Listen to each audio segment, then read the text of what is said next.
Of a roll call. Councilmember Daughtry, Present. Mayor Frizzell.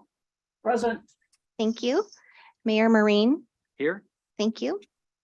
Councilmember Mead. Councilmember Merrill. I'm here, thank you. Thank you. Mayor Nearing is excused. Labor Representative Norton. I'm here, thank you. Thank you. Councilmember Peterson. Mayor Roberts. Here. Thank you. And Councilmember Schweddy. Present. Thank you. Chair, we do have a quorum. I'll quickly take attendance for alternates in attendance. Councilmember Gallagher. He's in the room. Thank you. Councilmember Nearing. Councilmember Payne. Thank you. Mayor Thompson. One moment. Mayor Matsumoto Wright. Here. Thanks so much. Chair, that concludes roll. All right. Thank you very much, Rachel. All right. We're going to be having a public hearing, but first we're going to hear from staff. They're going to present the service proposal and then we'll open the public hearing.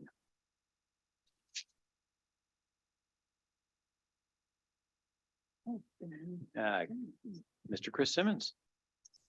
Thank you, Mayor Marine. This is a little unusual, but staff made an alteration in its final recommendation. So we wanted to make sure that the public commenting at the hearing had the full chance to understand what that change was between our original proposal and our final recommendation, which is why we're kind of doing this out of order how we'd normally do this. Oh, it worked. You're never sure with the technology. We'll get there. We're almost there, Tim. We're almost there. Just as a reminder, we did temporarily reduce service in March 2022 and September of 2022 due to our staffing shortage and in order to improve the reliability for our customers. But maintaining these changes longer than a 12-month period requires us, by the language of the FTA circular, to undergo a major service change analysis, and that's what we've done here. So that full analysis is also included in your packet. Today is the last day of our public outreach process, which started on November 2nd. That process included outreach via a specific webpage, rider alerts, press releases, rack cards, printed materials, all the standard methods that we use to communicate to the public on service changes.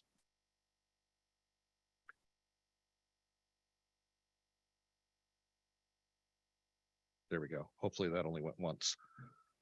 Just to put our cumulative service adjustments into context, and you've seen this slide before, we reduced approximately 34,000 service hours annualized in March of 2022, reducing frequency on both local and commuter routes. We suspended another 8,000 service hours annualized in September of 2022, reducing frequency on commuter routes in concert with some changes from Sound Transit. And the final chunk that we are including in the proposal today is a proposal to adjust service in March of 2023, suspending an additional 21,000 service hours, reducing frequency on local and commuter routes. But we are removing from the original proposal the segments that would have been suspended between Seaway and Everett Station. So you'll see crossouts through the remainder of the presentation on the portion of the proposal that we are not moving forward with. Again, just for context, 94% of the trips in operation today would remain in the March 2023 proposal. Just to give another sense of where this runs in context, we've taken our annualized service hours back to September of 2019.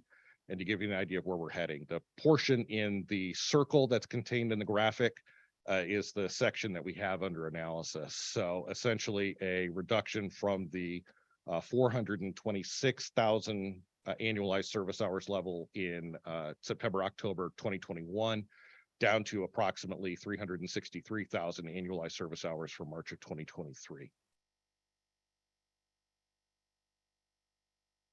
In this context, though, we also wanted to show how ridership has continued to grow. That is our current ridership. It's continued to grow at a relatively steady pace. This does not include the last week with the Thanksgiving Day holiday drop-off that we would normally receive, but you can see that our ridership is slowly increasing even with the loss of capacity. And we're starting to see a stronger return to our seasonal adjustments that we have historically seen in the system. Chris, just a moment. I'm going to make sure the PowerPoint's on screen share. So.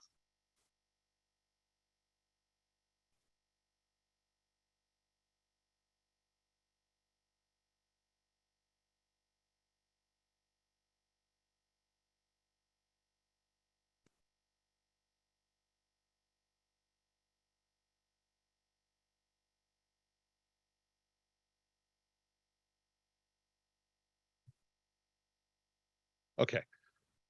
So now everybody should be with us, I hope. Moving forward, this is just another way to take that ridership and our service level in context. The bars that you see are the service hours annualized that we would have in operation. The blue section is our ridership. Ridership axis is on the left. The service hours are on the right. You can see basically we've been providing more than sufficient capacity for the ridership that we've had, and we would continue to do so under this proposal. And we would continue to increase our capacity as our ridership forecast says we should continue to increase our ridership. So this is taking all of the data that we have into context and trying to apply it to our current situation with the workforce shortage. So with that planning process, we needed to determine how we would do a suspension in order to meet that shortage. Our criteria have been and will continue to be that we remain within our Title VI guidelines for the distribution of our service impacts so that we are not creating a disparate impact or disproportionate burden on any minority or low income communities. Got one ahead here real quick. Oh, stay. That we maintain all of our rural connections so that we are not losing any of the communities within our service area and cutting service off.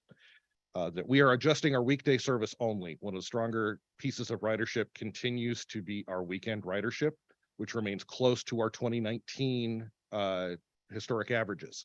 So we wanted to make sure that where we were going to do these suspensions, that we were doing it out of capacity that existed, not capacity that was being used.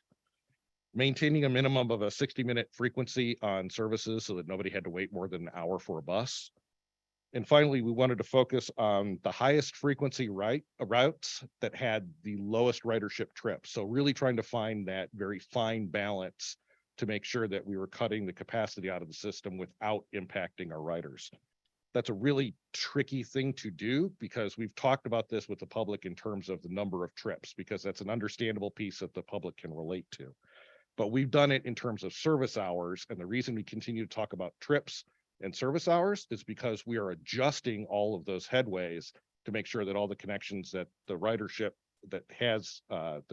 has connections to today continues into the future. And we'll show a graphic in a bit that gives a better sense of what that looks like. So our proposal and the recommendation move forward by committee suggested that we maintain our previous service suspensions for March of 2022 and September of 22, where we just suspended trips for downtown Seattle, Northgate, and local routes, a total of 143 trips.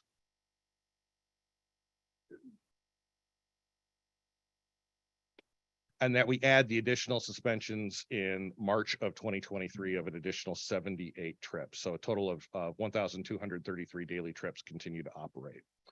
What we've done with this chart is try to give a better sense of translating those trips to what we're anticipating the change to be on the headways for each of those routes. So you can see that change varies between a 2-minute change for the 119 and up to a 21-minute change for the 196. 196 is receiving a very different frequency, and it's a little dicey to try and talk about that in an apples to apples comparison. But basically, everything is still going to be maintaining its hour-long headways, with, in general, some minor adjustments to the headway time between trips. Again, we are not proposing, and committee recommended that we not move forward with the suspended segments between Everett Station and Seaway Transit Center on the 270, 271, and 280. So this is strictly moving forward with trip suspensions.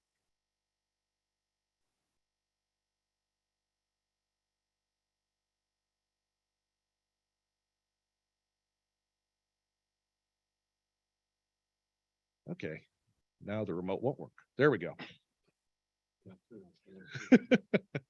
Thanks.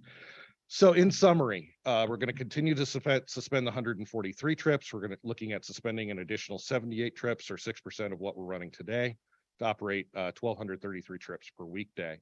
From the customer service experience perspective, this allows us to improve the service reliability. One of the major complaints we receive as a system is, where is my bus? Why is my bus not there when I'm expecting it to be there? And when we have the lack of reliability in the system with our workforce shortages today, anything we can do to improve the reliability of that trip provides a better trip for the customer. It is a moderate increase in the time between trips on those affected routes, but not so much that it would prevent anyone from being able to make a trip that they are making today. Again, we've removed those segment suspensions, and we certainly have adequate capacity for our current and continuing growth in ridership within this service change and moving forward until we need to adjust service next. Because this is a high level of service change, and we had to go back to the March 2022 service change and put this all together, we did conduct a full Title VI analysis. It required us to review all of the routes for whether or not they met the major service change threshold of a 25% change in the service hours or route miles of the trip, which identified the following routes as meeting the threshold due to the a reduction of more than 25% of their previously running service. But none of these contained a change to their route. So we were really analyzing this in terms of previous ridership and future ridership as a comparable population to be able to see if we were going to create a burden for any community. Given that none of those affected routes was using more than 31% of their available capacity at their peak ridership, meaning 70% of the capacity on the bus was still remaining, and the ability to make that same trip was still there for all of those affected routes, we found that there was no impact or burden on any protected classes in our analysis. The public comment period, we were literally monitoring that up until 2 minutes ago in the inbox. My computer was in the room, so we have captured all of the comments, except for those that will be provided following me. The current comments have been provided to all of you in, I believe, electronic and other formats. So you have all approximately 70 comments. We have read every single one of those nearly 70 comments and made sure that we were attempting to address all of the concerns that they brought forward. In general, the comments consisted of concerns over being able to make their remaining trip and how they could do so, given that they weren't sure which trip was going to be affected. Again, our response to that is we are smoothing the headways. So someone may have to move their trip by a few minutes one way or another, but the trip they're making today will remain substantially similar to what they are going to be able to do under this proposal. Additionally, there were concerns about being able to make that connection between Seaway Transit Center and Everett Station. We've corrected that by removing that from our proposal. And concerns about schedule adjustments. How do they make those schedule adjustments? We are still finalizing our production level scheduling to follow this board meeting, and we would be producing that prior to March of 2023. My consistent advice with every service change from any transit agency is you should always be replanning your trip. Something is going to change, adjust based on real world conditions. So we strongly urge all riders to ensure that they are replanning their trip every time there's a service change to make sure they've got the right pathway. We did, in reviewing the comments, have a commenter point out that, or suggest that we had made errors in terms of which routes were identified as meeting the major service change threshold. We did review our data. We did find a single error that we needed to include the Route 196 in that major service change analysis as well. We have corrected that error by doing that same analysis that you saw for our other major service change affected routes, and it does not change the overall analysis or end recommendation.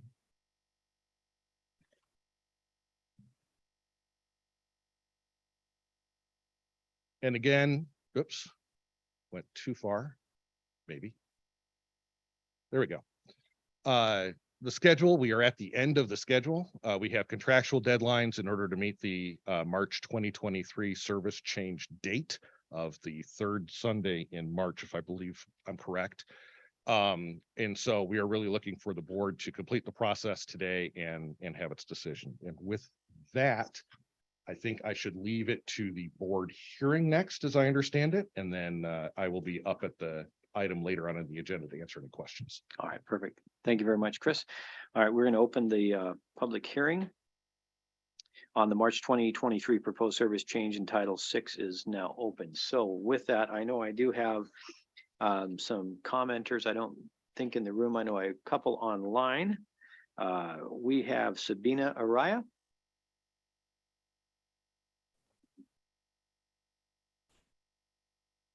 Hello. Hello, yeah, we can hear you. Thank you. Good afternoon.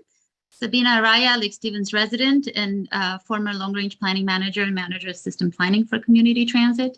I have provided to you yesterday detailed written comments on my objections to the current service proposal and the Title VI cumulative service cuts that were presented. I'll go to the summary of changes that you see on your screen that took quite a bit of time to put together and that the public never really saw in this format or having a possibility of understanding in a simple way all of the cuts that have been done. So I'll mention the highlights here. The fact that the analysis was incomplete with Route 196. I'm glad that was addressed, but the public didn't really see that. The analysis is inconsistent. There are some routes that they're said to have over 25% reduction, but it didn't quite, maybe there's some calculations that I missed, but they don't appear to be above that threshold. And there's other routes definitely on a similar level of service cuts that were not included. So some were, some weren't. And the analysis doesn't really adequately explain the cuts to the customers and to the public. There's talk about the max load that's never been used in an analysis before. We usually look at trips and service hours, but there was no analysis or an explanation of what that is in this analysis on a route by route basis so that people understand what those changes are in their totality. We don't have a comparison with the before capacity or the capacity on the system as a whole or the capacity on similar routes. So the way we're looking at this and saying, oh, there's no impact, it really is vague at best. I am asking you today to agree that this is not an adequate Title VI analysis and that it should be redone.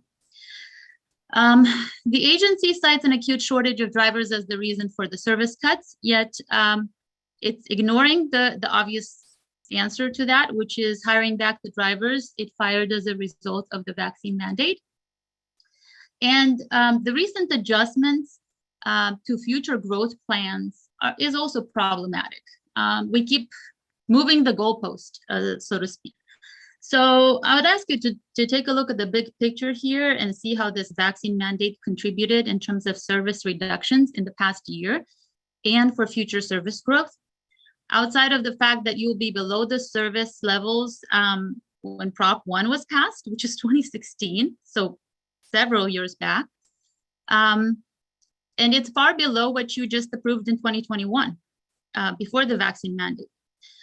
What plans are causing also the extreme optimism in the middle of this employment crisis to now say that you will be hiring 33 drivers next year, 38 and 24, when in the recent TDP that you just passed 2 months ago, those projections were 20 and 14. So you're now saying you have less service, but you're going to hire a bunch of drivers. And I'm not sure what's creating that shift in optimism. So I would request that you do not approve the plan as is, certainly not Route 196, and please rescind the vaccine mandate.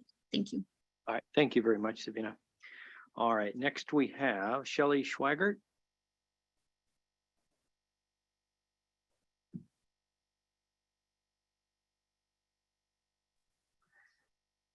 Good afternoon. Can you hear me? Yes, we can. Okay, so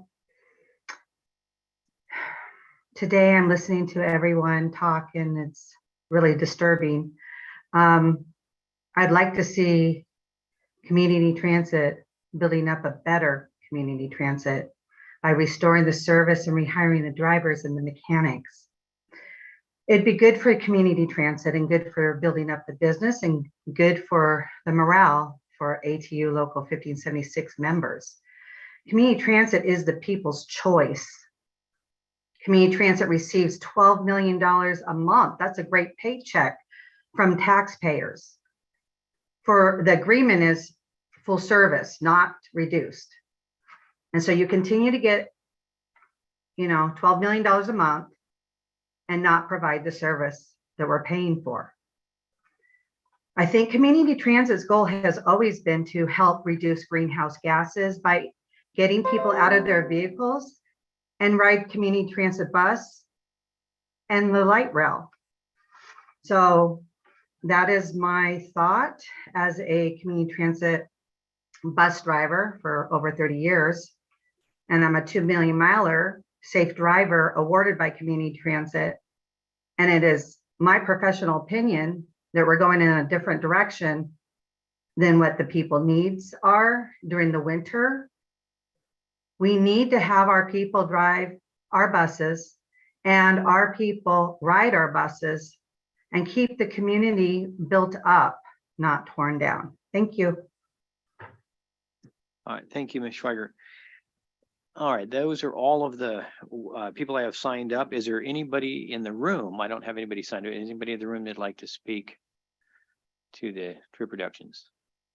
Okay. Is there anybody else online that hadn't signed up that would like to speak to the board? Just use your raise hand feature or unmute.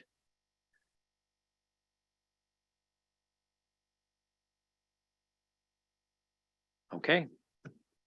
With that, there's no other comments. All right, we will go ahead and close the public hearing. We'll move on. Are there any questions from the board for Chris or any other staff? Chris, okay. All right. Okay. Very good. All right. This is going to open it up to regular public comments, not to do with the public hearing. We have a written comment from Mr. Kunzler. And so you received that, the board got that, I'm sure they read that, and signed up to speak online. We have Heather Teagarden.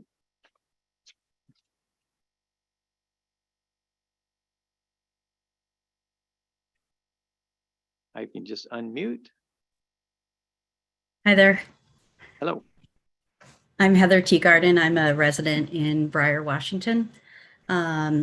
And I am very appreciative. I sent in some comments and feedback on the experience that my good friend Davette Matthews has encountered in her ridership with the DART bus.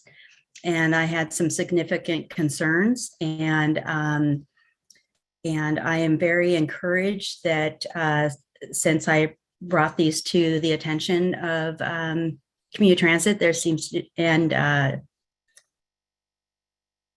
the vendor, which I'm TransDev, there we go, that there have been some significant changes, and I'm very encouraged about that.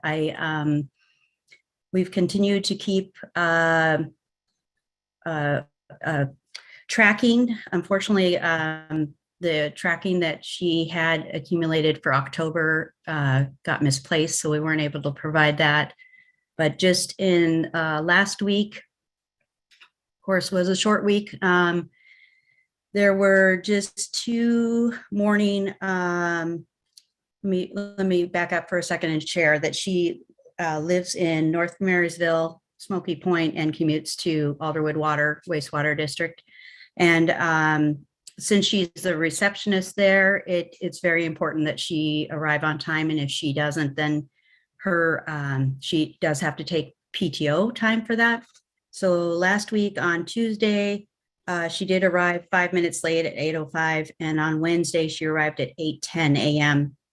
However, my main concern was the fact that she had often been there very late hours by herself. Her shift ends at 4:30, and she was not getting picked up until 7:30 p.m. And there were several occasions that she called me and arrived home after 9 p.m., which is completely unacceptable probably for all of us. And my time's running out, but I just wanted to say thank you. I've had people reach out and I haven't been able to get back in touch with them, specifically David. So thank you. And I look forward to continued improvement there. Thank you, Ms. Teagarden. Thank you. All right. Also, again, we have Shelley Schweigart.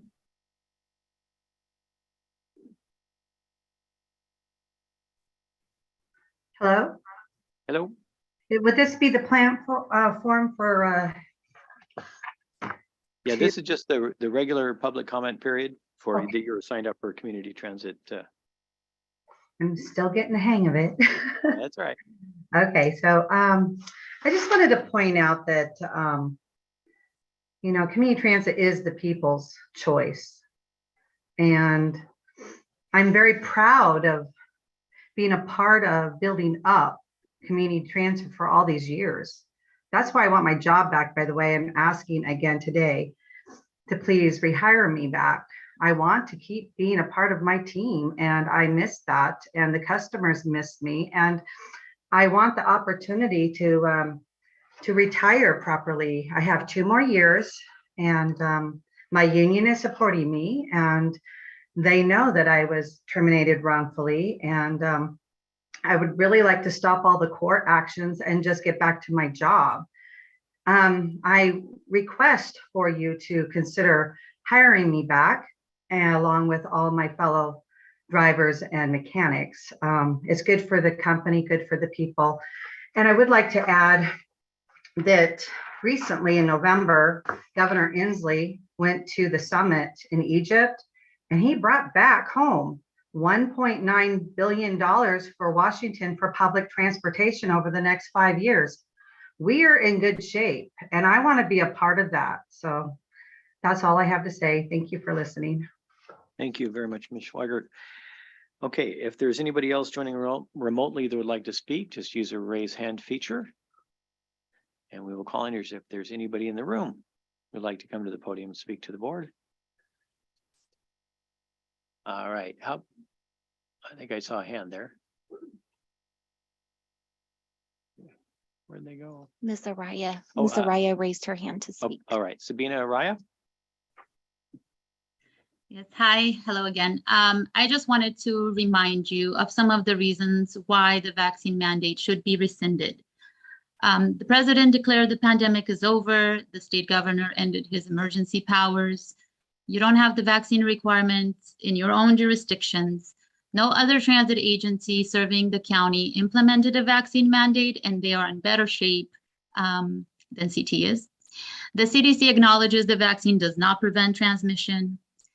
Pfizer admitted that they never tested for vaccine transmission. They published 9 pages of adverse reactions. That was information that was not available last year.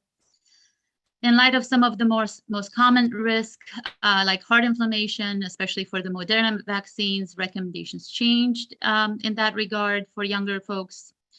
We all know someone that didn't take the shot well. I doubt that you don't. I personally know someone who immediately after the 2nd dose was unable to work, coughed for a month, had heart problems, and had to have a pacemaker implanted. These kinds of conversations should be had if we truly care about our employees' well-being.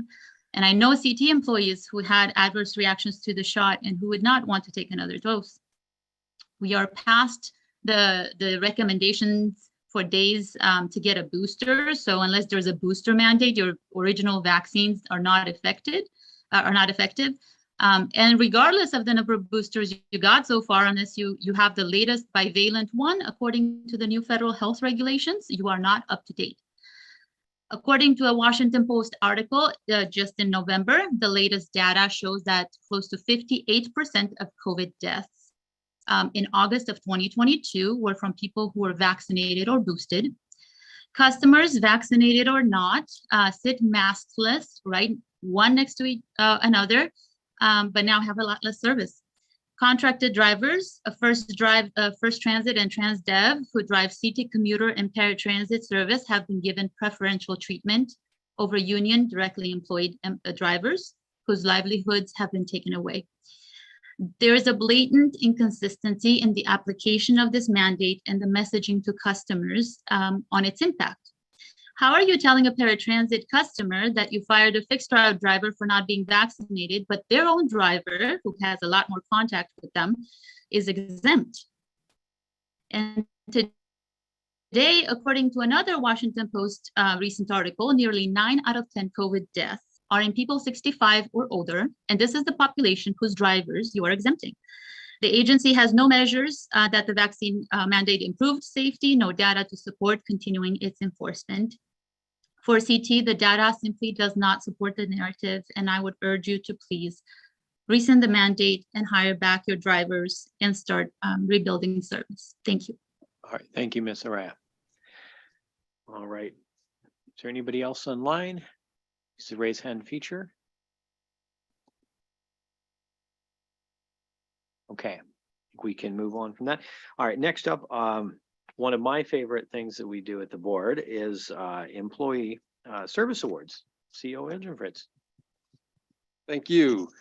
If I could ask Chief Technology Officer Tim Krobuck to join me, meet me at the podium. Isn't that where it goes? Basically stand up, Tim. Saving us the technology. Yeah. Here we go. More technology. No, it's a long trip for you.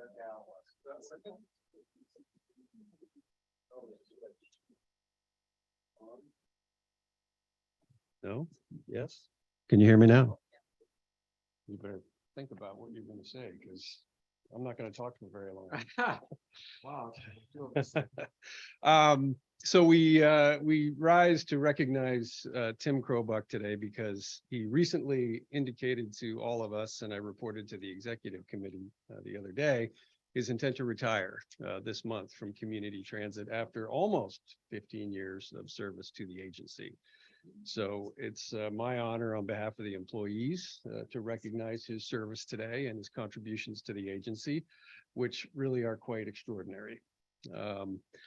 I mentioned this to the executive committee a couple of weeks ago, and there was immediately a palpable sigh of relief. I mean, concern about the prospect of Tim's departure from the agency. In all seriousness, for those of you who know Tim, he brings not only great passion and commitment to his work, but also a great sense of humor. And it's always fun to laugh with him. But he's also got a very serious side.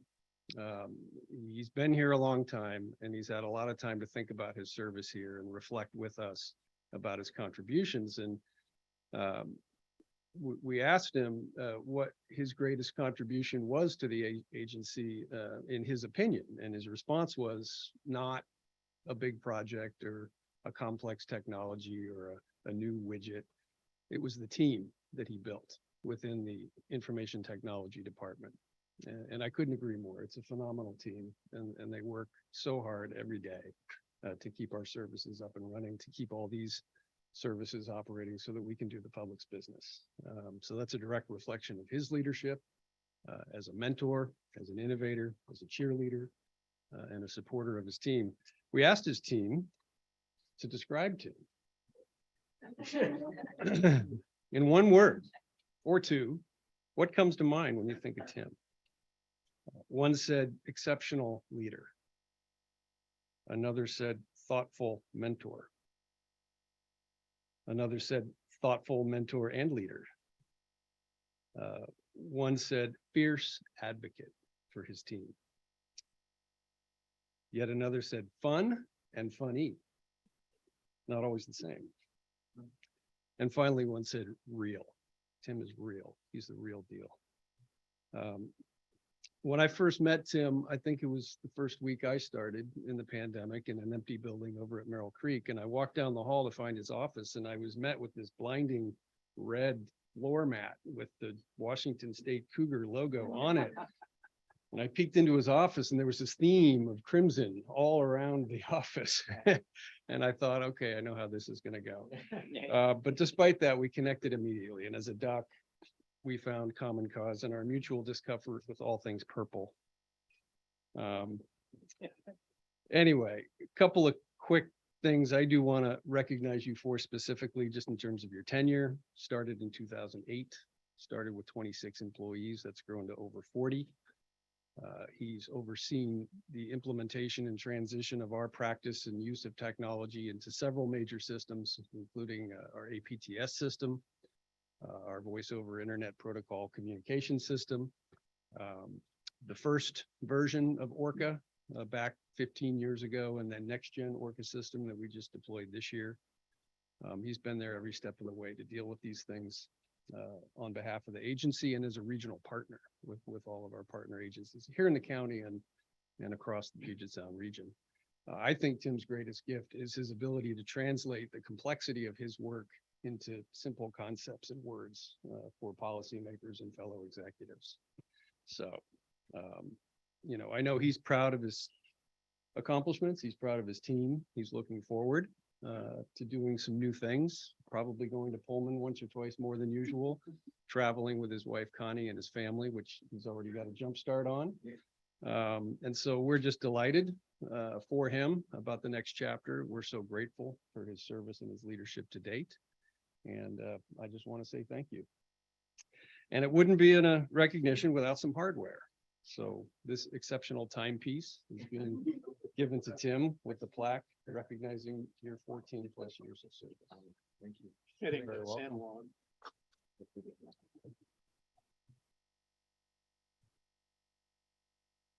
Okay.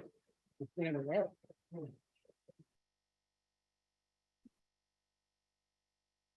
So I'm going to yield the mic to Tim to say a few words in your own defense, and then we're going to go around the other side and take a picture.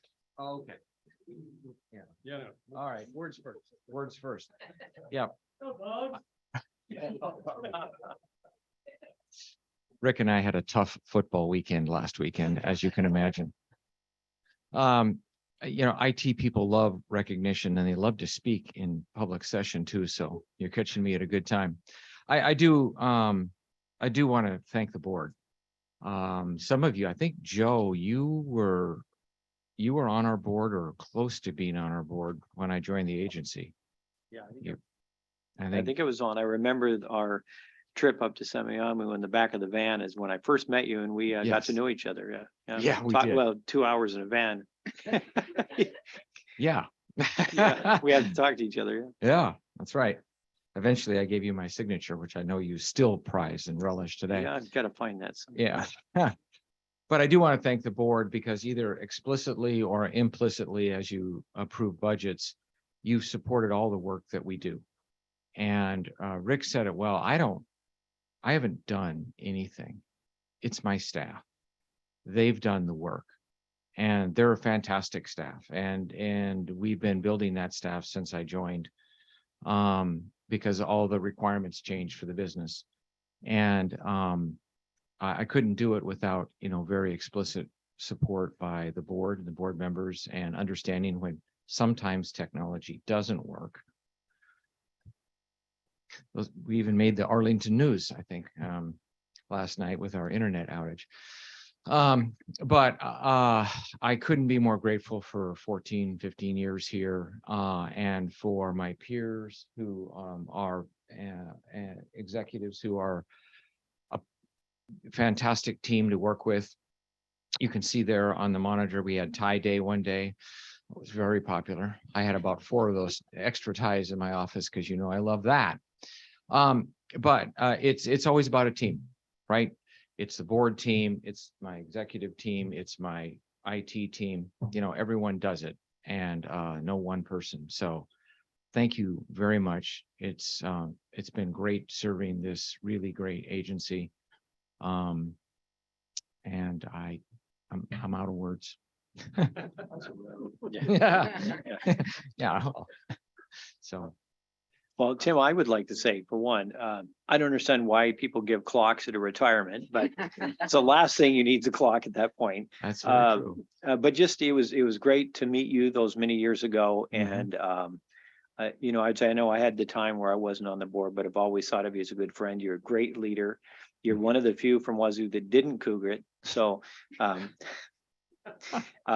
you're going to be missed for sure. There's no question. I know your team will miss you and the board, the agency as a whole. And just have a lot of fun.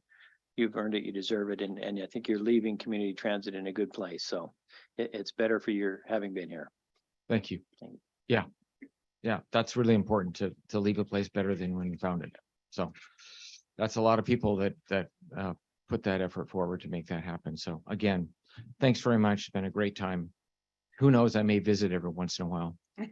So, Or we can still play poker together. yeah, well, we can still do that. Yeah. All right, thanks. Oh, We're gonna go around. all right.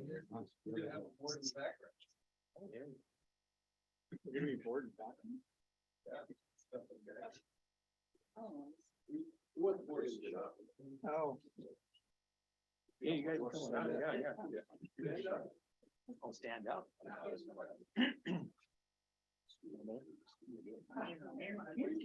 Are we in? Yes, we're gonna make it.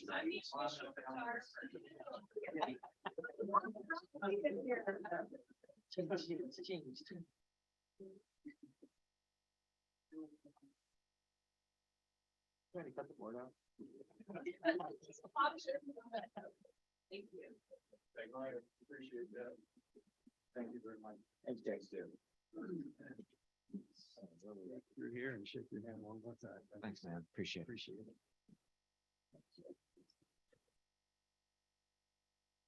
All right, thank you very much, Rick. Thank you. All right. This is our next favorite part, Yes. the CEO report. Thank you, sir. We have a very busy agenda today, so I will move quickly through this. You have a written copy of my report in your packet. I did want to say a word about our ongoing inclement weather event that we're experiencing as we speak. We've been operating in code red since early in the week, which mainly means that we have removed our 60-foot articulated coaches from our routes and shifted routes to snow routes. We've had chaining crews and maintenance crews deployed in the field. We've had supervisors engaged around the clock, surveying conditions in the field, reporting back and helping us adjust service so that we can communicate effectively with customers about where to catch their buses during this event. I really want to recognize the contributions of all the employees in the maintenance and transportation and customer facing groups. It's been around the clock effort. This has been an interesting weather event. It's been very inconsistent in terms of the forecast. It's been moving all around. Conditions have been variable at the local level. We see some places with no impacts and other places with a lot of snow and ice. So my hat is off to the employees who've been here overnight, to the supervisors who've been out on the road overnight surveying conditions and helping us adjust service. We haven't had any injuries. We haven't had any major incidents. We've had a couple of fender benders, but nothing too serious. We will continue in code red through this evening's commute and tomorrow mornings, given the forecast for snow and sub-freezing temperatures. And then we'll reevaluate midday tomorrow as we head into the weekend. So thanks again, Mark, to you and your team, Mike, Jim, Claude, everybody else who's kept their shoulders to the wheel. Moving on, we are going to coordinate as we did last year with our fellow transit agencies to the south and provide a free fare opportunity for New Year's Eve. So we will, on Saturday, December 31st, 2022, provide free service on all of our buses, DART and ZIP services. That'll allow people to move around the region with a consistent fare policy, and hopefully provide people with an alternative if they're celebrating robustly. The financial impact to this we've analyzed. We think it's probably de minimis in the range of $5,000 to $10,000. So we feel like this is an appropriate thing to do with our partner agencies to support the public as we ring in the new year. Quick word on youth fair. We are preparing a report for the Strategic Alignment Committee for January 5th on how the youth fair implementation is going to date. So we'll have a comprehensive report then that we'll bring to the board thereafter. Looking regionally, had a meeting last week with our Snohomish County delegates to the Sound Transit Board to brief them on the relationship between our 2024 network plan and the revised timelines under consideration by Sound Transit for activating the Linwood extension. So I want to thank Mayor Frizzell, Mayor Franklin, and Executive Summers for spending some time with us to get familiar with those issues. We will continue to work very closely at the staff level to coordinate our work as we go forward, but those are important issues. We've also drawn their attention to an upcoming WashDOT maintenance project in the I-5 corridor that does have as well major implications for transit operations in the corridor during this same time frame.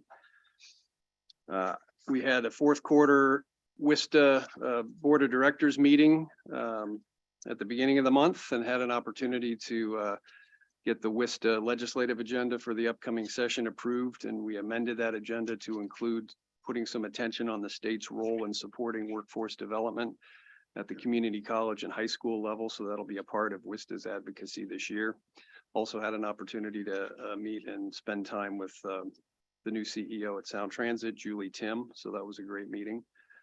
Looking ahead, work continues to advance on the long range plan development. We are on schedule to bring back some concepts for the board's consideration next March, with an eye toward completing that process in the summer of next year.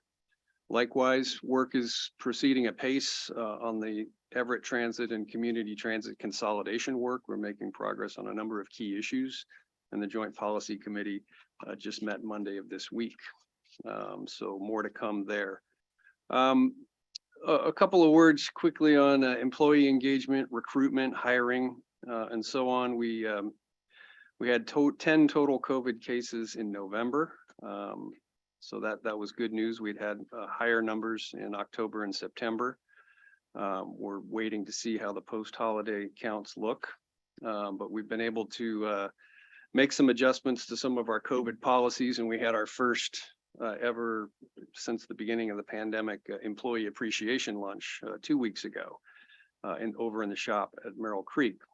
We had almost 500 employees participate over the course of the day. We had 60 employees volunteer to help put that event on. We were joined by board members Schweddy and Merrill and Gallagher, and it was a great time. It was a real high energy opportunity for folks to come together and celebrate as we moved into the season of Thanksgiving. As far as hiring goes, I wanted to provide a little bit of context for some of the things that you've been hearing. This has been a very aggressive hiring year for community transit. As you know, we've been recruiting aggressively, coach operators, but also employees more broadly. We've hired a total so far this year of 138 new employees at CT, including 54 coach operators. We have 50 coach operators currently in training. We're scheduled to begin training in January, and we have 17 new coach operators within that group of 50 graduating in the next 3 weeks. So we are continuing to hire aggressively, and we feel confident about our ability to move our workforce into a place where it's able to support service growth starting next year and moving into 2024. We also have promoted over 60 employees, and that's important to keep in mind. Community transit is an employer of choice, and one of the reasons it is because we provide a career development path. And it's not unusual at all for coach operators to move into supervision, dispatch, eventually even management. And we're seeing that career growth happening as we work to retain and develop our employees. So I think on the net, that's positive. And as the executive committee is aware, we have on the agenda today a successor contract for the machinists union for 2022 to 2024. So that means we have completed negotiations with all three of our bargaining units this calendar year. And I appreciate the board's support for those processes. Those are always robust discussions, and I think we got good results on all three of them. Budget is upcoming on the agenda. I won't go into that in detail. You've had an opportunity to review that and receive answers back from the budget team. So I'll stop there, and that concludes my report. Thank you very much. I know I kind of had a question on the, yeah, you call it code red, it should be code white, right? For snow events.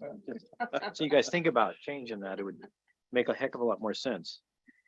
All right, I'm gonna move forward anybody else have any questions for Rick? Anything serious? See no hands, anybody online? Okay.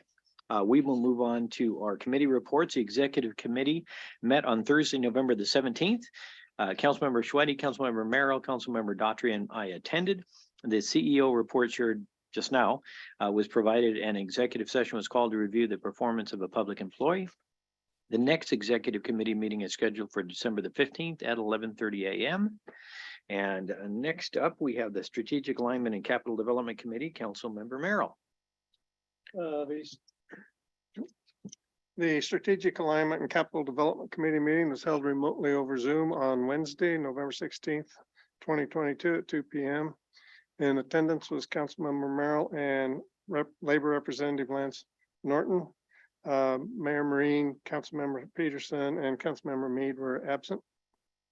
The committee reviewed and forwarded 3 actions for today's board agenda. The March 2023 service change proposal and Title VI analysis. Mr. Simmons will present that for approval. The RFP number 2021-82 Swift BRT shelter manufacturing and parts support. That's the Orange Line Shelters initial order. Deputy Director Melissa Colley is presenting this item for award. RFP number 2022-129 zero emission pilot purchase of 40-foot electric bus. Transit Manager D. Tapia will present this item for award. And the RFP 2022-130 zero emission pilot purchase of a 40-foot fuel cell electric bus. Transit Director D. Tapia will also present this item for review for award. There are no consent items for today's board agenda, and the committee heard a brief update on the zero emissions study. The next meeting of the Strategic Alignment and Capital Development Committee is Wednesday, December 21st at 2 p.m. All right, thank you, Councilmember Merrill. All right, from the Finance, Performance, and Oversight Committee, Councilmember Schweddy. Okay, the Finance, Performance, and Oversight Committee met that's today, met Thursday, November the 17th, 2022 via Zoom. Board members Christine Fritzell, Sid Robertson, I attended. Consent items today are approval of October 2022 monthly expenditures and payroll will be items number 8C through G on the agenda. Action items, consideration of resolution 2022 adopting the 2023 budget, item 9A.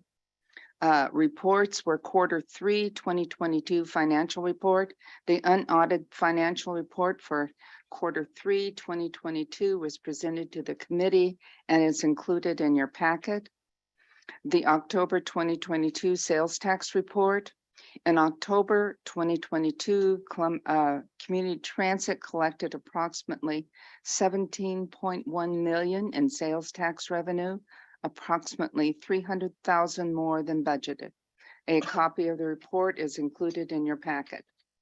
October 2022 diesel fuel update and report. The budget team continues to closely monitor fuel costs as fuel prices have continued to rise after falling sharply earlier this summer. And after the last few days, I'm thinking maybe they're going to go down for next month. The next Finance, Performance, and Oversight Committee meeting is scheduled at 2 p.m. Thursday, December 15th, 2022 via Zoom. Thank you, Councilmember Schweddy. We have consent items A through G. Does a board member need to pull any items on consent for any questions? All right, seeing none, I'll accept a motion. I move to approve the consent agenda. Second. All right, it's been moved and seconded to approve the consent agenda. Any discussion on the motion? All right, seeing none, all in favor, say aye. Aye. Any opposed? And that will pass unanimously, which is going to bring us to our first action item, which is to approve resolution number 2022 adopting the 2023 budget. Mary Albert. Thank you. So what you have in your packets is Resolution 20-22, which will allow you to approve the 2023 budget. This budget is balanced. Operating revenues more than cover operating expenses. And projects and reserves are fully funded in accordance with the adopted Transit Development Plan. We presented the 2023 budget first to the Finance, Performance and Oversight Committee on October 20th, and then to the full board on the 27th. After that, a public hearing was held on November 3rd. All comments that we received were forwarded to the board on November 17th, along with all of the answers to the board members' questions. I'm happy to answer any questions that still remain at this point. Thank you, Ms. Albert. Any questions with regard to the 2023 budget? And Richie, you might have to let me know if there's anybody, board members online raise their hand. I can't see that, but anybody here in the room? Okay. Let's see what a great job you did, Mary. It's awesome. All right. Well, we can accept a motion. Okay, I moved that the Board of Directors, sorry, forgot to punch the button. I move that the Board of Directors approve resolution number 2022, adopting the 2023 proposed budget and other budget related items for fiscal year 2023. All right, got a motion. Is there a second? Second. All right, we have a second. Is there any discussion on the motion to adopt the 2023 budget? All right, seeing none, all in favor say aye. Aye. Are there any opposed? Hearing none. It's approved unanimously. That's going to take us to our next item of action item, approved resolution number 2222, labor contract between Community Transit International Association of Machinists, District Lodge 160. Cesar, who is also online. Hello, Cesar. Good afternoon. I'm sorry that I can't be there. And Carla also is not available to present, so I am doing this on her behalf. So hopefully, I can live up to her standards. So the labor agreement between Community Transit and International Association of Machinists, IAM, expired December 31st of 2021. On November 10th, 2022, I'm very happy to report that we successfully reached tentative agreement with IAM on a 3-year successor contract. The contract includes the following items: base wage adjustments by classification in response to market conditions, 3.5 increase to base in 2022, 3% increase to base in 2023, 3% increase to base for 2024, and a $5,000 lump sum payment. Funds are included in the 2022 adopted budget and the proposed 2023 budget. I am recommending to the board that the Board of Directors approve resolution number 22-22, authorizing the Chief Executive Officer to execute and implement a 3-year labor contract between Community Transit and IAM District Lodge 160, ending December 31st, 2024. All right. Thank you very much. Are there any questions of Mr. Pateo about the contract? All right, I'm seeing none. Is there any online?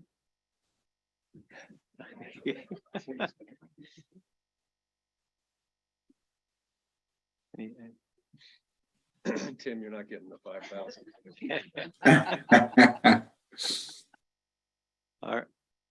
All right. Seeing none, is there a motion?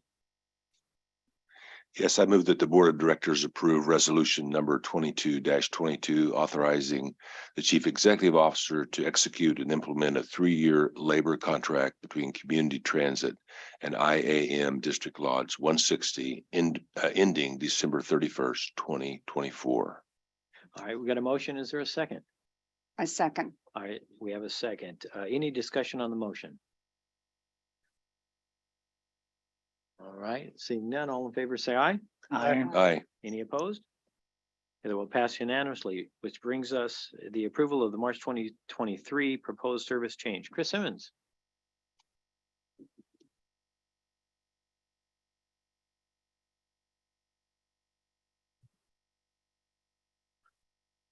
So I think we're going to flip this back up to the recommendation slide in a second. That one.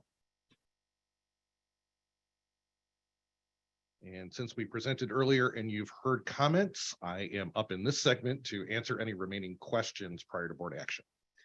All right, any questions for Mr. Simmons?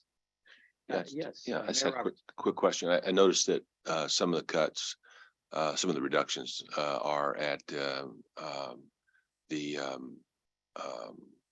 just blanket, the Smoky Point connection. Some of those are coming from north, Stanwood, we're connecting there. And I noticed, and then we know that they go to Linwood. Is there any thought there about when those would come back in terms of, completion of the Linwood light rail study? So there's kind of two components we're juggling with service restoration. The first part is obviously having enough operators to be able to bring back service. The second being the actions you'll start seeing next year, which is to approve the 2024 network for Linwood Light Rail coming online. So obviously there's some linked transition pieces that we're going to have to figure out and discuss as we bring that plan forward. I can say from what I do know out of the 2024 plan that the 201, 202 connections, the idea would be to restore those with the 2024 plan, but we haven't exactly determined what that lift is going to look like yet. So the answer is, for now, we're maintaining those connections from Stanwood down to Smoky Point down to Linwood. And then the idea being that as we do service restorations in 2023, that we prioritize those in terms of how that's going to look for the network going forward. But you're going to have a chance to review and take a look at that before final approval as well. Thanks, Chris. Okay, any further questions? Yeah. Oh, yes, Councilmember Merrill. Something that I hadn't asked before, and it occurred to me as I was reading through some of these comments. How do we go about truing up between, for people that are making connections over more than one service, such as King County Metro or Light Rail? That is an exceptionally difficult proposition. I'll give the shorthand version, not being the scheduling half of the planning department, and maybe I'll let Director Behe chime in if he's got any further comments beyond that. We do coordinate final schedule builds between ourselves and our neighbors to the south with King County Metro for how those schedules are going to interrelate at all and what sort of transfer is going to be available at our points of transfer, especially Aurora Village or Montlake Terrace. In terms of Sound Transit, since we're the contracted operator for the Sound Transit service out of Snohomish County, we're building those connections into the schedules up front. Everett Transit, we attempt to match up with the schedules as well. That's a little bit more difficult because we have fewer direct connection points, but to the extent that we can do so, those schedules are shared across all of those agencies so that the builders can try and maximize those connections. Unfortunately, some of that means that you're going to be deposited at a single area and do have a wait on your transfer between another service. Sometimes there's just no way around that, but at least we can maximize the connections in terms of the scheduling that can happen between the agencies best as we can. We try to prioritize place for making those transfers, and that's how the schedules get built. Beyond that, we're entering into a realm of scheduling software that I don't even want to attempt to explain any further. It goes even beyond my level of wonkiness, and we can certainly answer that further if need be. Okay, any other questions? All right. We have a motion.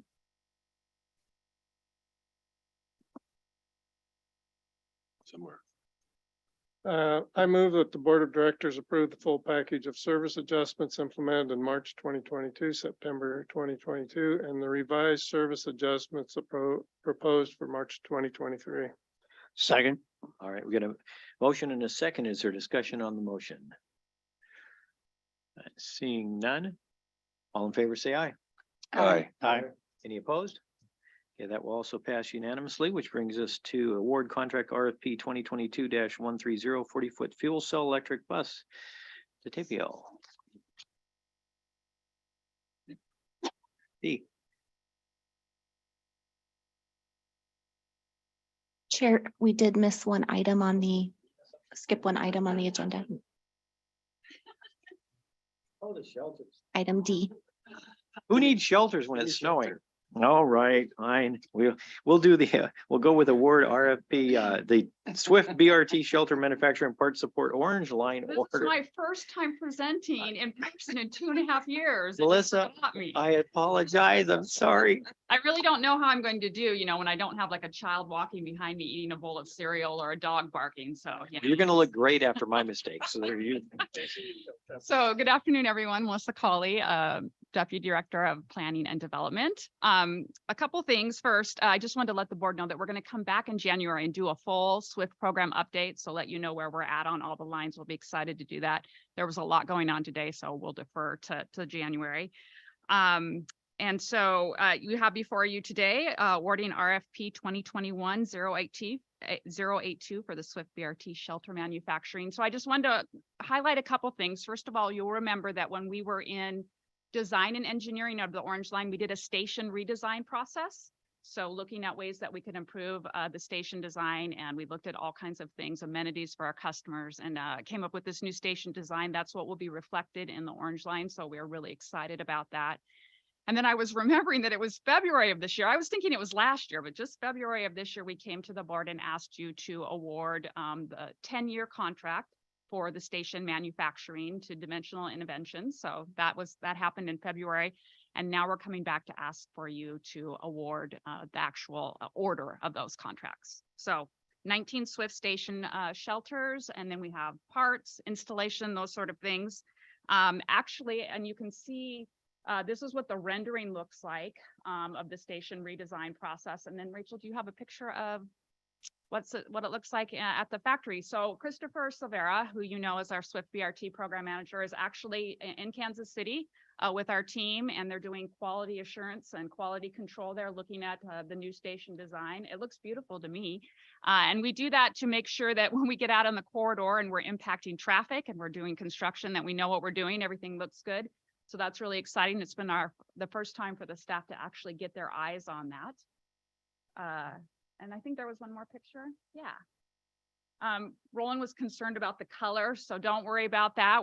That part of the reason we go there is to make sure that the color meets our palette that we're working on. So I'm sure that our staff are checking that out and making sure that we have the right color palette before they come home. So on a positive note, when we've been talking about a lot of cost increases, when we were in design and engineering, we had an independent government cost estimate that was around 5.2 million. When we actually finalized the station design with Dimensional Interventions, the price went down. I don't know how that happened, but we'll take it. So when we updated the IGCE with them, with the final station design, it ended up being around 3.2 million. So you can see that we're asking for a final price for these shelters and the amenities to those at right around 3.3 million. And we feel like that price is fair and reasonable, and we ask for your approval to go ahead and make that order. So very excited about that and get that rolling. And I can answer any questions. All right. First of all, I'm going to say it's probably one of the best presentations. Oh, You did great your checks first in the time. mail. Yeah. I'm trying to recover. All right. Any questions for Melissa on the Orange Line shelters? I have a question. Yeah. Since we are going into a 10-year contract, can I assume that the other Swift Line shelters or any that we replace in the future will be coming and they will look the same as this? Correct. With Yes. covered? Okay. So thank the you. ones you're getting up on the gold line, Same station Yeah. design. Yeah, hopefully that station, this new station design and this contract will take us through Gold Line, Green Line extension, and then we'll see what happens with Silver. So we're very excited that your city will get the new station. Okay, thank you. And but these are specifically for the Swift though. Yeah, Yes. this is not what our other one's gonna look like. Maybe a little bit big for a That's regular above my pay bus stop. All right, any further questions? I don't see any online, not that I would see a hand there, but, okay. All right, how about a motion? I recommend that the Board of Director authorize the Chief Executive Officer to negotiate and award RFP 2021-082 Swift BRT Shelter Manufacturing and Part Support Orange Line order to Dimensional Innovations Incorporated in the not to exceed amount of $3,357,296 before tax. Second, All right, it's been, we have a motion and a second. Any discussion on the motion? All right, seeing none, all in favor, say aye. Aye. Any opposed? Okay, that will pass unanimously. You did it. All right, now the one I was super excited about, yeah. RFP 2022-130, the 40-foot fuel cell electric bus D. Hi, Yeah. good afternoon. Love it. Good afternoon. Can you hear me? Okay. So today before you are two separate yet similar actions. Both actions will support our zero emissions program and will be part of our zero emissions pilot. The pilot will give employees valuable experience with the technology, give employees an opportunity to learn, and give us valuable insights on operations, risks, and challenges implementing each technology. The first action before you is RFP 2022-130 for a 40-foot fuel cell bus. At the last board workshop, we looked at battery electric bus modeling and shared that on average, battery electric buses have a range of 150 miles, whereas fuel cell electric bus can perform twice that, about 300 miles. This is a true one-for-one replacement for diesel, which is why we want to explore this. We're proposing the purchase of this vehicle to give us real-world data to inform long-term investments. For this procurement, we've leveraged the Washington State Department of Enterprise Services contract. The total cost of this purchase is $1,693,699, including the contingency. This purchase was approved at last month's board meeting as a budget amendment and is in the 2023 budget. We recommend that the Board of Directors authorize the CEO to award RFP 2022-130 to New Flyer for the amount of $1,691,099. Any questions? Any questions? I want to. Council member. Has a question. Dr. So I'm going to get down in the weeds a little bit here. Where are we going to fuel this bus at? We're going to be doing an RFP right now for a portable hydrogen fueling trailer. So Okay. you'll see that in the near future. All right, thank you. Right over there. All right, I believe we'll be storing and servicing that vehicle at Merrill Creek. Is that right? I'm going to look to Mike here. Well, beauty of having the hydrogen trailer is a little bit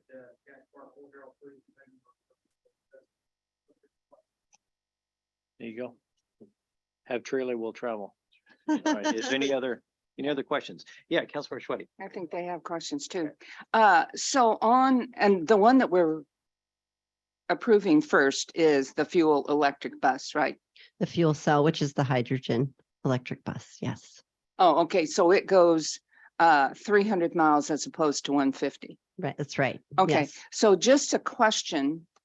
How many buses do we have that go like 300 miles a day? Existing buses, because I want to bring Mike back up here. But I'd say depending on the blocks, Roland, maybe you could help me out. What do we have, maybe 20 to 50 a day that have that kind of a block length? That's a fair. Yeah. Our vehicles are kind of unique. We'll have vehicles that go, excuse me, we'll have vehicles that leave at 4 a.m. and they won't come back till midnight. And we send drivers out to relieve the drivers that were in the bus and then take over the operation of the bus. Swift does this quite a bit, and then some of the other routes as well. But there's quite a number of our blocks that operate excessive lengths like that. So the ones that are 150, so we have less or more? Oh, okay, Schedule your sorry. Okay, come on. So, and you may recall some of this from the board workshop that we recently had, where we showed some of the initial service modeling in terms of how the proposed 2024 network would map to the different platforms that we're considering.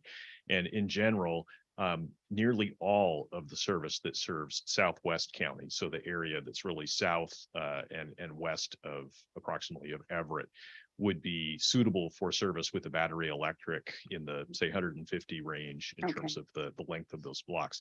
That is the majority of the service that we provide in terms of the proportion of service hours and vehicles that are involved in providing it.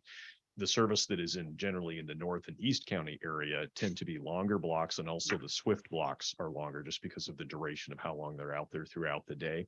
So there are fewer vehicles that provide that kind of service in terms of that length, but it is a critical part of the service that we provide in terms of the geography that's served is vast. So that's it's a much larger geographic area, but the amount of service that is contained in that is smaller. Just say Swift is the one exception there, because we do have a lot of service hours wrapped up in Swift. Okay, thank you. All right. Mr. Chair, Labor Representative Lance Norton has a question. All right, Labor Representative Lance Norton. I defer. Thank you. Thank you. Has any other transit agency or agencies tested this? And if so, have we received reports favorable or unfavorable on their testing?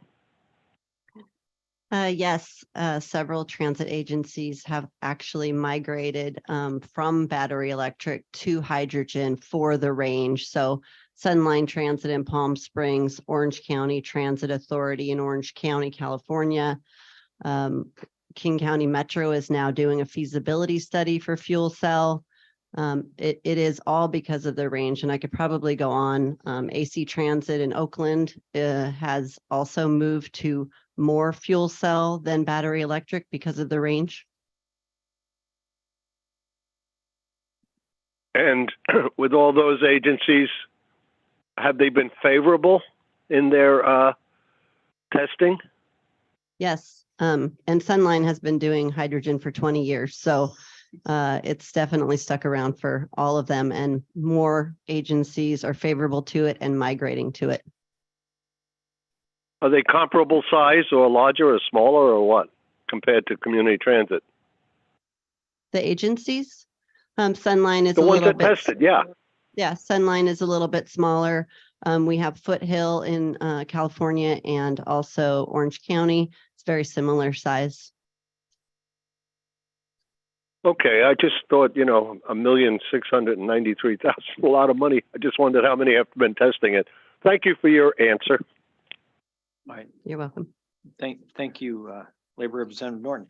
All right, Mayor Roberts. I'm thinking the board may need to go down to Palm Springs and check. Yeah, to ride one to make Exactly. sure. Yeah. I have a question really for both of these buses. So how long do we plan to use these? I mean, we're testing them. That's a great idea, I think. But I mean, if 3 months in, one is way better than the other, are we going to continue to use it in the fleet? I mean, how long would we go? Thank you for asking that question. Right now, our plan is to run both buses on the same basically routes and do a 1-for-1 comparison for 1 year. At the end of 1 year, we'll have 12 months worth of data. So by the end of 2024, we'll have a very informed investment plan for 2025 and beyond, when we really need to purchase significant amounts of vehicles. But to Lance Norton's point, these are, not cheap. And so would we still use them, I guess is the question. Is that the plan, or after they're tested, or? Well, I think it's the plan to keep them for their life cycle at this point, assuming that we can install the infrastructure and that we have selected a technology that is compatible when we talk with you in April of 2023 and propose a technology direction. The other piece to note is that these are very desirable to own. So if we choose not to maintain either one or keep either one, they're very easy to resell to Okay. other agencies. They would love to shorten their manufacturing timeline. All right, any further questions? Okay, all right. Yeah, and I was curious if there's not an option to lease a couple of them since we're only going to have them for a short No, period of time. We actually did explore leasing fuel cell and there's nothing nothing, available. There's actually very few manufacturers who are doing fuel cell. Right now, there's just 2. So there's high demand. Okay, well, thank you very much. Thank you, Dee. All right, since there's no more questions, is there a motion? I move that the Board of Directors authorize the Chief Executive Officer or designatee to negotiate award contract RFP number 2022-130 to New Flyer of America for a 40-foot fuel cell electric bus for a not to exceed amount of $1,691,099. Second. All right, we got a motion and a second. Any discussion on the motion? All right, seeing none, all in favor, say aye. Aye. Aye. Any opposed? Okay, that will pass unanimously. And next up, interestingly enough, is the award of the contract RFP 2022-129 40-foot battery electric bus. D. Hi. This next action is for the purchase of a 40-foot battery electric bus, RFP 2022-129. This will be the next generation of battery electric bus and will include the latest battery technology, which may improve our range over our leased bus that we're looking at for 2023. So one of the things we've heard and shown you in some of the preliminary workshops is that battery technology is changing every month, every year, and that change is happening very frequently. So we're looking forward to having the latest generation of battery electric bus in 2024, and being able to compare that to our leased bus that we're leasing in 2023. This side-by-side study will allow us to compare the benefits and challenges of each technology, provide for continued employee engagement, and provide valuable insights into future investments. For this procurement, we again leverage the Washington State Department of Enterprise Services contract. The total cost of this purchase is $1,333,467, including contingency. This purchase was also part of the approved budget amendment from November's board meeting, and we recommend that the Board of Directors authorize the CEO to award contract RFP 2022-129 to Gillig LLC for the amount of $1,333,467. Okay, thank you. Any questions? It's just an electric bus. It's yeah, less exciting. All right, nobody online? All right, I'll accept a motion. I move that the Board of Directors authorize the Chief Executive Officer or designee to negotiate and award contract RFP number 2022-129 to Gillig LLC for one 40-foot battery electric bus for a not to exceed amount of $1,333,467. Second. All right, we have a motion and a second. Any discussion on the motion? All right, seeing none. All in favor, say aye. Aye. Any opposed? Okay, that will pass unanimously. Good job, Dee.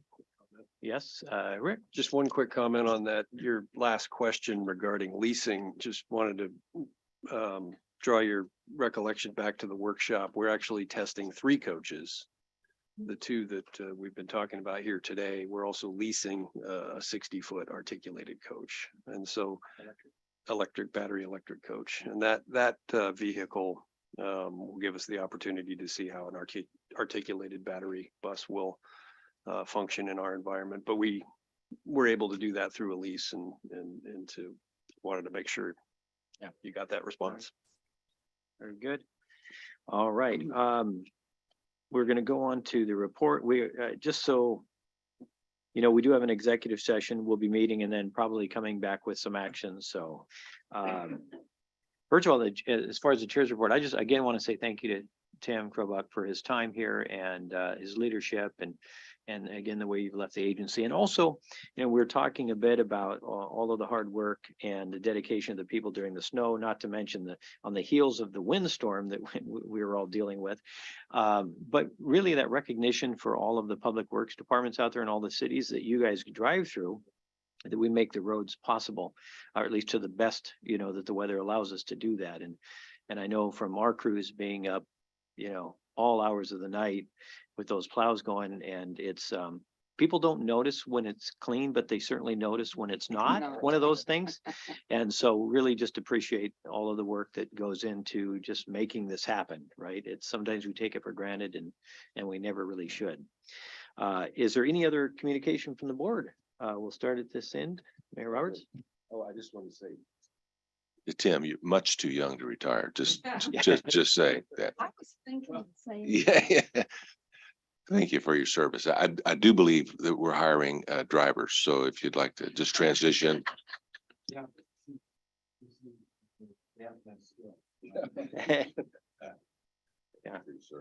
Councilman Merrill? I wanted to make some kind of epiphany remark, and I can't, so what I came up with is, just wanted to know what technology guys do when they retire.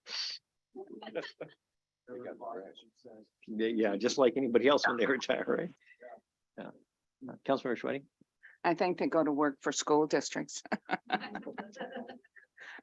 Mine is a little off, but I know some of you guys might have kids and every city has things going on. But in Arlington, we have an ice rink down on our city park. And then yesterday they put in a carousel. So if you've got little kids who want to ice skate and ride carousels, Arlington's open. And we have in our parking lot, it's not even intentional, but this is great. Okay. Councilmember Dodger.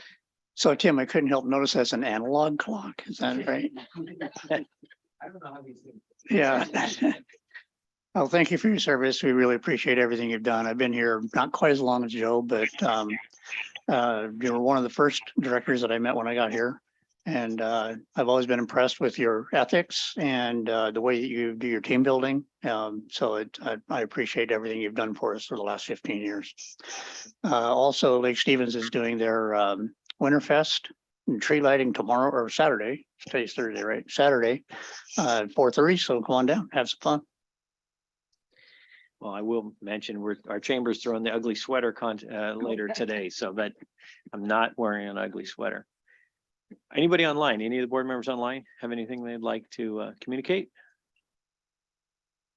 This is Labor Representative Lance Norton. Thank you. I have nothing. All right, thank you, Lance.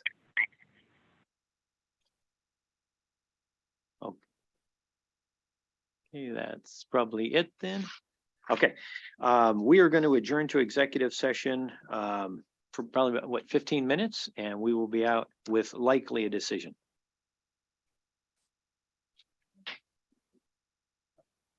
Mr. Chair, is the Labor representative invited?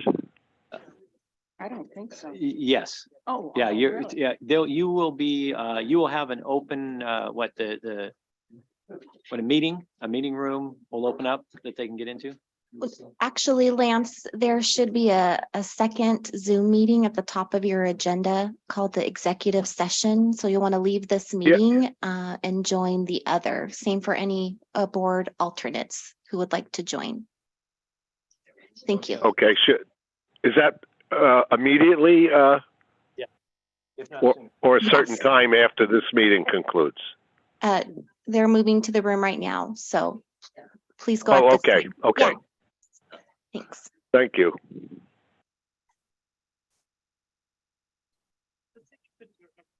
Rachel, are you still there? Yes. Okay.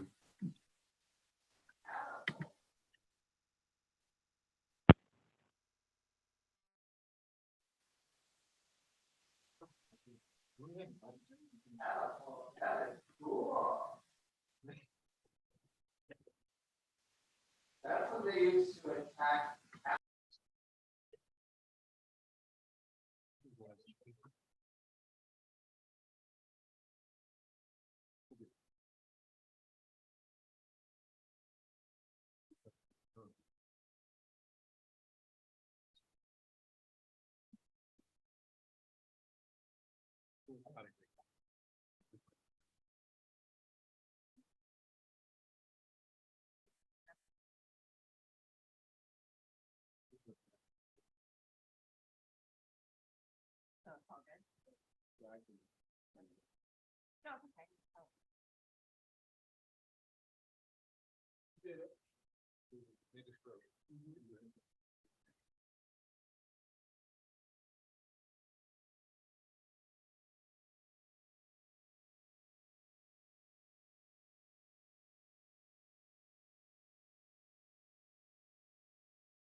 Just confirming audio back in the boardroom. Yes, you're loud and clear.